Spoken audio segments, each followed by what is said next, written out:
स्वागत है आपका हमारे चैनल पर और मैं हूं आपके साथ शेरिन। आपके लिए बता दें कि महाराष्ट्र में जिस तरीके से आरोप प्रत्यारोप की राजनीति जारी है और इसी बीच संजय राउत को एकनाथ शिंदे यानी कि मुख्यमंत्री के ऊपर टिप्पणी करना भारी पड़ गया है और इसी टिप्पणी के चलते अब उद्धव ठाकरे और संजय राउत के ऊपर नासिक में दर्ज हो गया है केस। आखिरकार क्या मामला है और अब सभी की नजरें इस पूरे मामले पर टिकी हुई है कि अब नासिक की पुलिस जो है वो संजय राउत और उद्धव ठाकरे को लेकर क्या एक्शन लेने वाली है। दरअसल ये तो आप सभी को पता है, जिस तरीके से चुनाव आयोग की तरफ से बड़ा फैसला लेते हुए पार्टी और चुनाव चिन्ह जो है वो महाराष्ट्र के मुख्यमंत्री एकनाथ शिंदे के लिए दे दिया गया है और इसी पर एक प्रेस वार्ता के दौरान संजय राउत ने एक बड़े आरोप लगाए। उन्होंने अभद्र भाषा का इस्तेमाल जो है वो किया महाराष्ट्र के मुख्यमंत्री एकनाथ शिंदे के लिए। उन्होंने कहा कि ये जो डील, ये जो चुनाव आयोग की तरफ से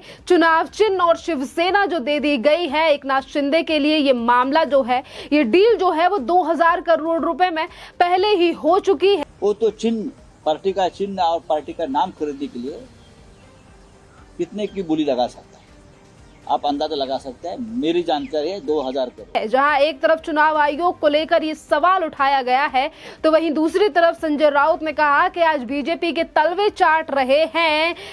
एकनाथ शिंदे यानी कि महाराष्ट्र के मुख्यमंत्री। आज ये जो कमेंट है यानी कि ये बयानबाजी जो है वो संजय राउत के लिए भारी पड़ गई है और इसीलिए अब उनके खिलाफ हो गया है मामला दर्ज। और ये मामला किसी और ने नहीं बल्कि बीजेपी के ही नेता यानी कि शिंदे गुट के नेता योगेश बेलदार की शिकायत पर संजय राउत के खिलाफ नासिक जिले के पंचवटी थाने में मामला जो है वो दर्ज कराया गया है, जो कि आईपीसी की धारा 500 के तहत दर्ज किया गया है। इसीलिए अब सबकी निगाहें इस बात पर टिकी हुई हैं कि पुलिस संजय राउत के खिलाफ जो है वो अब क्या एक्शन लेगी। महाराष्ट्र में आरोप प्रत्यारोप की राजनीति अब लगातार बढ़ती हुई नजर आ रही है। एक तरफ संजय राउत जो है वो इस तरीके से बयान दे रहे हैं जो कि उन्हीं के ऊपर भारी पड़ते हुए नजर आ रहे हैं, क्योंकि एक तरफ उन्होंने ये मामला यानी कि जिस तरीके से प्रेस कॉन्फ्रेंस करके ये कहा है कि ये 2000 करोड़ रुपए की डील जो है वो पहले ही हो चुकी है। इस पर जवाब भी दिया गया है शिवसेना के नेताओं को यानी कि संजय राउत को, और ये तक कहा गया है कि संजय राउत जो है वो सुप्रीम कोर्ट से लेकर सुप्रीम कोर्ट और चुनाव आयोग का जो है वो अपमान कर रहे हैं। ये तमाम बातें जो हैं वो एकनाथ शिंदे के गुट के नेताओं की तरफ से की गई है। पर ये बात समझने वाली है कि एक तरफ जहां लगातार लोकतंत्र की बात करते हुए संजय राउत से लेकर उद्धव ठाकरे नजर आते हैं और आज चुनाव आयोग के फैसले को लेकर ही किस तरीके से जो है वो सवाल जवाब किए जा रहे हैं एकनाथ शिंदे को लेकर, वो भी संजय राउत और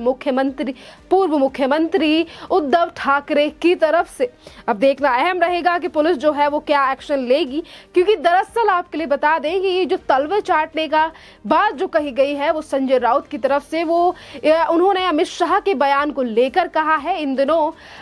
गृह मंत्री अमित शाह पुणे के दौरे पर है और वहां उन्होंने उद्धव ठाकरे के ऊपर जमकर निशाना साधा और उन्होंने कहा कि जिस तरीके से उद्धव ठाकरे ने बीजेपी के कमर के पीछे से यानी कि कमर पर किस तरीके से छुरा भोंका था और अपनी सत्ता बनाने के लिए एनसीपी और कांग्रेस के तलवे चाटने के लिए चले गए थे, और इसी पर पलटवार करते हुए ही संजय राउत ने यह टिप्पणी की है कि आज महाराष्ट्र में कौन किसके तलवे चाट रहा है ये दिखाई दे रहा है। महाराष्ट्र में इस तरीके की चाटुकारिता पहले कभी नहीं हुई है। इसी के साथ उन्होंने ये कहा कि आज राजनीति जो है वो इस चरम पर पहुंच चुकी है, चाटुकारिता इस चरम पर पहुंच चुकी है कि जो चाटुकार है वो हमें ही ज्ञान दे रहे हैं। इस तरीके की बातें करते हुए संजय राउत नजर आए और ये आज पहली बार नहीं है। जिस दिन चुनाव आयोग की तरफ से चुनाव चिन्ह और शिवसेना को दे दिया गया था एकनाथ शिंदे यानी कि महाराष्ट्र के मुख्यमंत्री को, उस दिन भी संजय राउत ने कहा था कि ये लोकतंत्र की हत्या है। हमें पहले से पता था कि इस तरीके का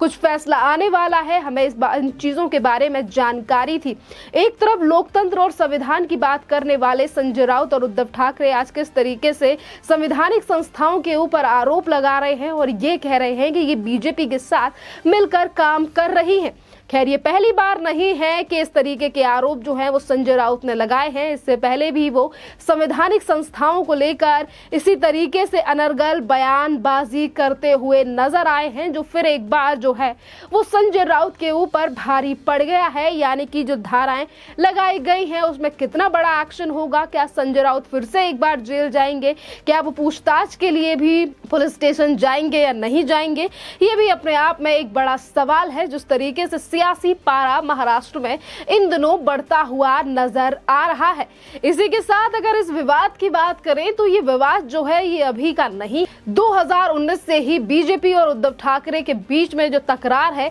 वो चलती हुई नजर आ रही है और संजय राउत तब से ही हमलावर हैं भारतीय जनता पार्टी के ऊपर। यानी कि विधानसभा चुनाव के रिजल्ट के बाद से ही ये तकरार है वो लगातार जारी है। जिस तरीके से सरकार यानी कि मेंडेट जो है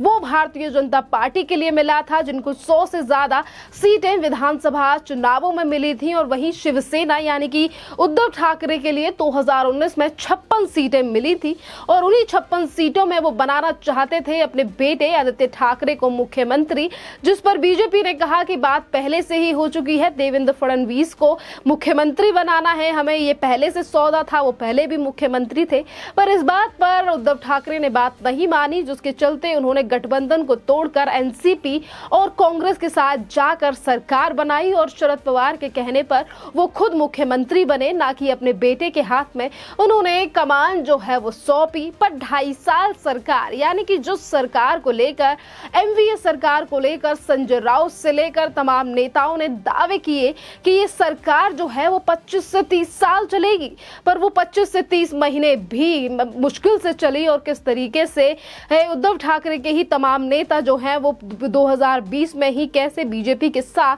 चले गए और सांसद से लेकर राज्यसभा सांसद और विधायक तमाम जो नेता हैं वो भारतीय जनता पार्टी के साथ मिलकर अब इन दिनों सरकार चला रहे हैं। और यही बड़ा कारण है कि आज जिस तरीके से वाद विवाद जो है वो महाराष्ट्र में देखा जा रहा है, जहां एक तरफ ये उद्धव ठाकरे संजय राउत के लिए बड़ा झटका है तो वहीं दूसरी तरफ ये बड़ी जीत है एकनाथ शिंदे की, क्योंकि एकनाथ शिंदे महाराष्ट्र के मुख्यमंत्री हैं और आज शिवसेना के चुनाव चिन्ह पर उनका अधिकार जो है वो हो चुका है। एक के बाद एक बड़े फैसले जो है वो कोर्ट की तरफ से भी सामने आ रहे हैं। चुनाव आयोग ने पहले ही जो दावेदारी है वो एकनाथ शिंदे के लिए सौंप दी है। एक तरफ महाराष्ट्र के मुख्यमंत्री पर आरोप जो है वो संजय राउत से लेकर तमाम नेता लगाते हुए नजर आ रहे हैं, यानी कि एक तरफ उद्धव ठाकरे और वहीं दूसरी तरफ उनके गुट के कुछ नेता, तो वहीं दूसरी तरफ एकनाथ शिंदे ने साफ शब्दों में कहा है कि वो महाराष्ट्र के मुख्यमंत्री हैं और चुनाव आयोग के द्वारा दिया गया ये फैसला है वो इसका पालन करेंगे और महाराष्ट्र की जनता के लिए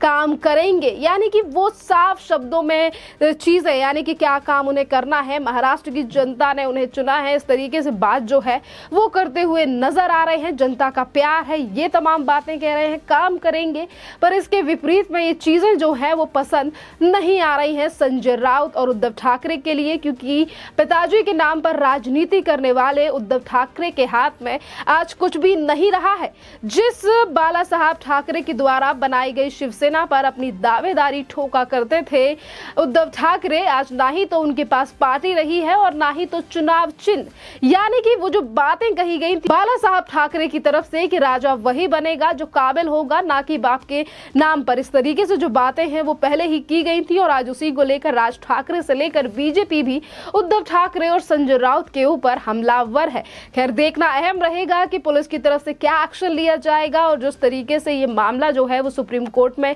पहले से ही चल रहा है, क्या टिप्पणियां सुप्रीम कोर्ट की रहेंगी, अगली डेट क्या रहेगी, इस पर भी सबकी नजरें टिकी हुई हैं। खैर, इस पूरे मामले पर आपकी जो भी राय हो आप हमें कमेंट करके जरूर बताइए। धन्यवाद।